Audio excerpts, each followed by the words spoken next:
तुम्हारे खुदकुशी वाले अल्फाज कानों में गूंज रहे थे। तुम्हें झिड़कने की पशेमानी भी थी दिल में।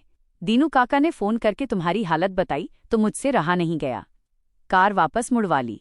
सोचा मीटिंग तो सारी जिंदगी करता रहा हूं और करता रहूंगा, पर तुम्हें कुछ हो गया तो तुम्हारे बिना कैसे जीऊंगा।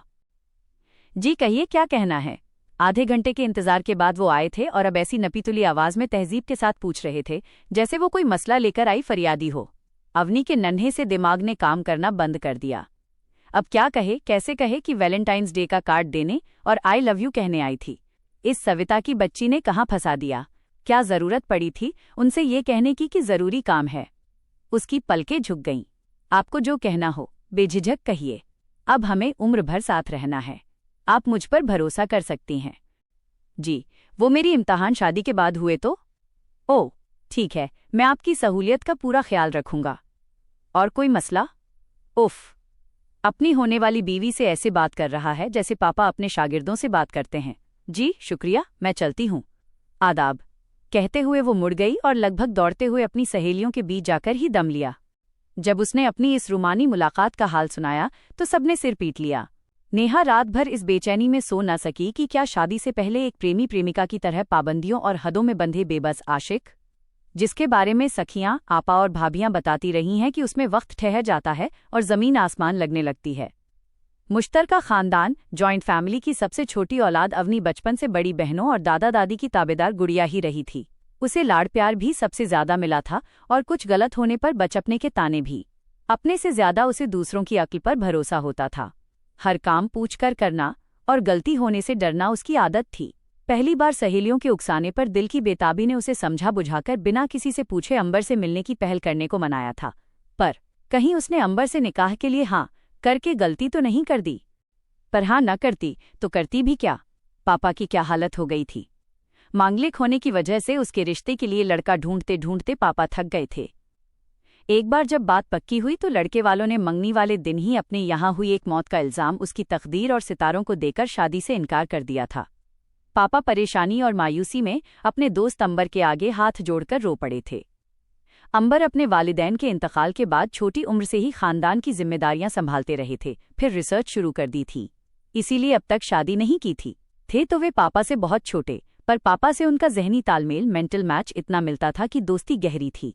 वे पहले तो अपनी और अवनी की उम्र के 15 साल के फर्क की वजह से हिचकिचाए, पर अपने दोस्त की जिद के आगे झुक गए। जब अवनी के सामने ये तजवीज़ प्रपोजल आई तो वो हक्का बक्का रह गई, पर जब दादी ने समझाया कि उम्र में ज्यादा फर्क होने पर मर्द बीवी को बेहद मोहब्बत करता है तो उसने उन्हीं में अपने ख्वाबों के शहजादे की तलाश शुरू कर दी। आखिर हर लड़की के कुंवारे दिल की तरह अवनी के दिल में शौहर के रूप में दीवानगी की हद तक चाहने वाला आशिक पाने की आरजू हर आरजू से बड़ी थी। पर शादी के बाद उसने अंबर में ख्वाबों के शहजादे जैसा कुछ न पाया। हालांकि कमी किसी चीज की न थी। घर का काम करने के लिए मुलाजिम थे। वो कुछ भी खरीदने के लिए कहे या कहीं जाने को अंबर कभी मना नहीं करते थे, लेकिन आला अफसर होने की वजह से मसरूफ बहुत रहते थे। सुबह उनके उठने से पहले ही मिलने वालों की कतार लग जाती। रात भी देर तक वे लोगों के मसाइल सुनते सुलझाते रहते। उनका मिजाज इतना उम्दा था कि उन्हें सब साधु कहते थे, पर अवनी के लिए इस नेक सीरत मर्द के साथ तालमेल बिठाना किसी इम्तिहान से कम न था। उसके कोरे कुंवारे दिल में एक ख्वाबों भरी मोहब्बत को देने और पाने की प्यास थी, मगर वहां भी मोबाइल सौतन बना रहता। जब जब अवनी ने उनसे कहा कि मुझे आपसे कुछ कहना है, तब तब वे मोबाइल रखकर उसी मुहज्जब, शिष्ट लहजे और अंदाज के साथ बोलते, कहो क्या चाहती हो। ऐसे में प्यार मोहब्बत के अल्फाज अवनी के गले में ही अटक कर रह जाते। वो तरह तरह के पकवान बनाती, बेमिसाल बनाव सिंगार के साथ कमरा सजाती, हर समय इतराती बतियाती अंबर के आगे पीछे घूमती और प्यार जताते हुए तारीफ के 2 बोल सुनने को तरसती रहती, मगर अंबर में तो जैसे बस देने का ही जज्बा था। यहाँ तक कि कुर्बत नज़दीकी के उन लम्हों में भी लगता कि वो बस अपनी जिम्मेदारी निभाने आए हैं। अवनी बेकरार रहती कि कभी तो अंबर खुद से कोई ख्वाहिश जाहिर करें, कभी तो जिस्मानी सुकून देने के नहीं, पाने की तड़प और बेताबी के साथ उसके करीब आएं, उसकी किसी बात पर खुश होकर उसे बाहों में यूं भींच लें कि लगे वो उनकी चाहत है, खुशी है, खुशनसीबी है। वो मायके गई और सहेलियों के साथ अपना दुख बांटा। उन्होंने कुछ मशवरे कानों में फुसफुसाए। उस रात उनके कमरे में आने की आहट पाते ही वो करवट बदलकर सांस रोककर लेट गई तो वे चुपचाप सो गए। अगली रात उनके रुमानी स्पर्श पर नखरे से बोली कि आज मुझे नींद आ रही है, तो वे सॉरी बोलकर सो गए। कुछ दिन यही सिलसिला चला तो अंबर ने इतने हल्के से दूरी बनाकर सोना शुरू कर दिया कि अवनी का तो दिलो दिमाग कश्मकश का घर बन गया।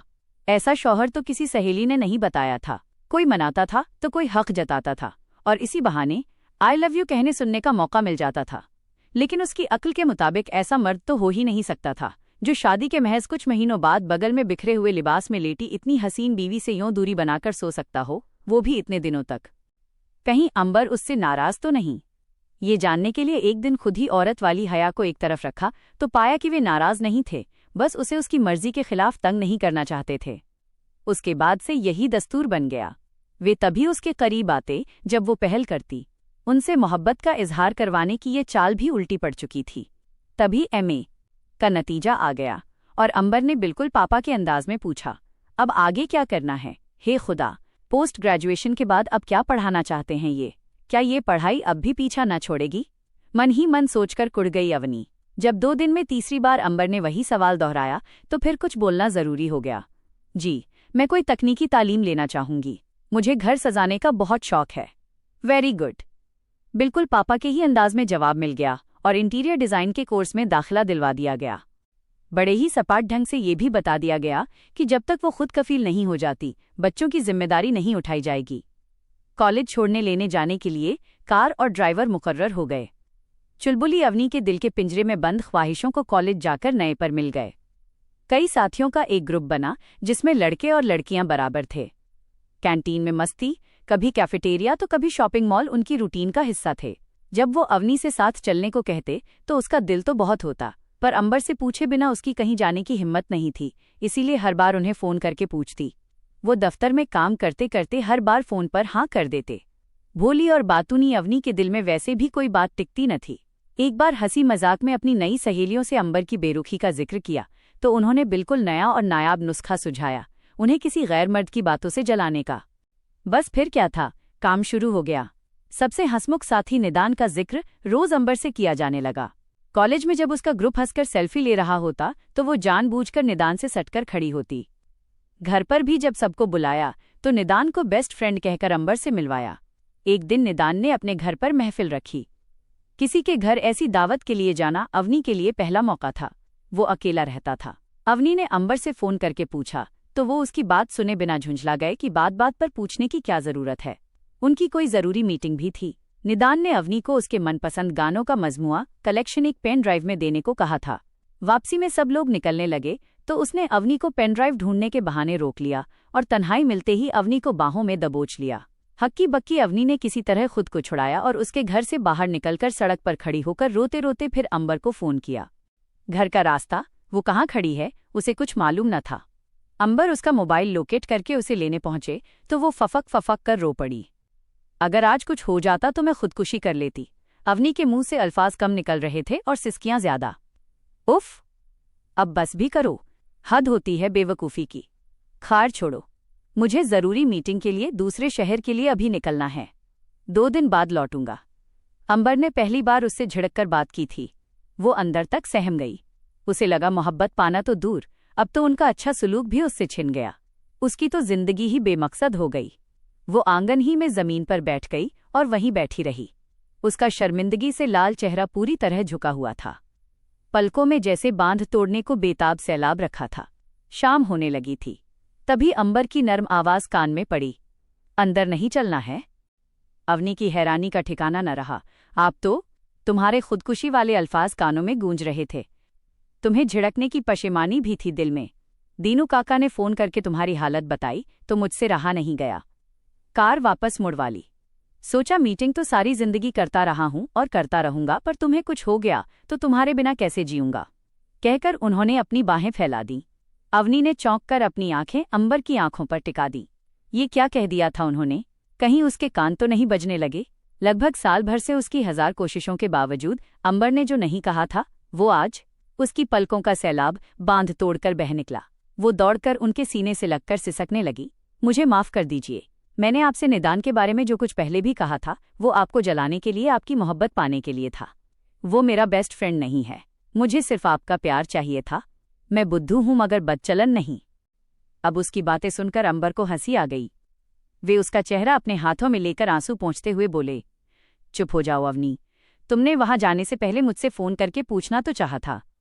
तुमने सोच भी कैसे लिया कि मैं तुम्हें बदचलन समझूंगा? इंसान की इतनी तो पहचान है मुझे, और तुम ऐसा क्यों समझती हो कि मैं तुम्हें प्यार नहीं करता?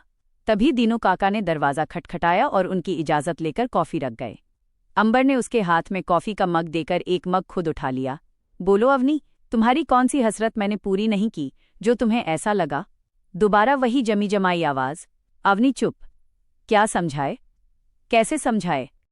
अंबर फिर अपने अफसर वाले खोल में आ गए थे। फिर से वही माहौल बन गया था जो उसे फरियाद लेकर आया कोई छोटा मुलाजिम होने का एहसास कराता था, और उसके शब्द जुबां का साथ छोड़ देते थे।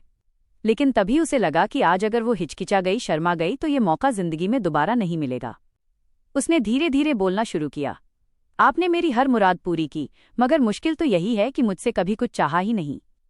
जब कोई हम पर हक समझता है, जब कोई हमारी मौजूदगी से खुश और दूर जाने से रंजीदा दुखी होता है, हमारे बिछड़ने के एहसास से डरता है, तब हम समझते हैं कि वो हमें प्यार करता है। मोहब्बत वो है जो हमें किसी की नज़रों में दुनिया का सबसे खास इंसान होने का एहसास कराती है।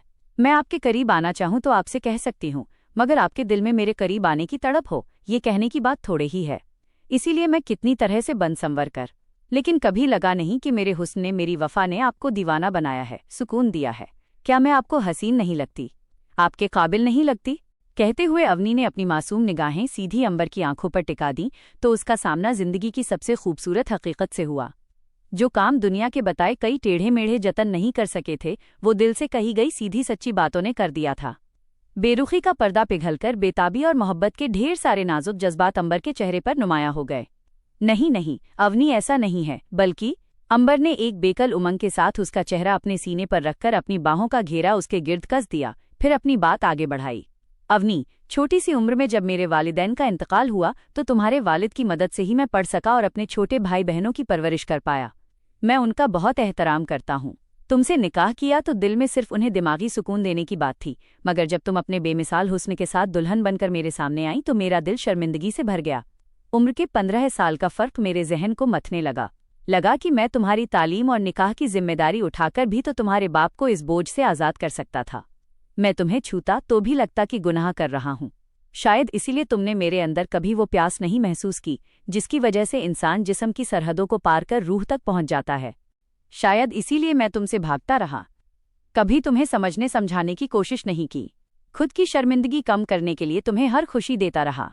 तुम खुद को महज एक औरत न समझो, इसलिए तुम्हें पढ़ाने के पीछे पड़ा रहा, पर तुम क्या चाहती थीं ये समझकर भी नासमझ बना रहा। तुम तो नासमझ थी, लेकिन मैंने भी तुम्हें कभी एहतियात के कायदे नहीं समझाए। मेरी पारखी नजरें समझ गई थीं कि निदान कैसा शख्स है, पर मैंने तुम्हें खबरदार नहीं किया। जानता था कि तुम मुझे जलाने के लिए उसकी तारीफ करती हो और मेरे रोकने टोकने पर इसे मेरी जलन समझकर खुश हो जाओगी। मैं समझ ही नहीं पा रहा था कि तुम्हें कैसे समझाऊं। तुम भी मुझे माफ कर दो अवनी, मैं तुम्हारी मोहब्बत खोना नहीं चाहता। दिल की गिरह खुल चुकी थी। वो एक दूसरे के मुकद्दस पावन स्पर्श, लम्स की गुदगुदाहट से सरशार विभोर हो रहे थे। ये उनके दिलों की सुहागरात थी। पूनम का चांद कुछ देर झीनी ओट से इस खोए हुए जोड़े को निहारकर बादलों में छिप गया।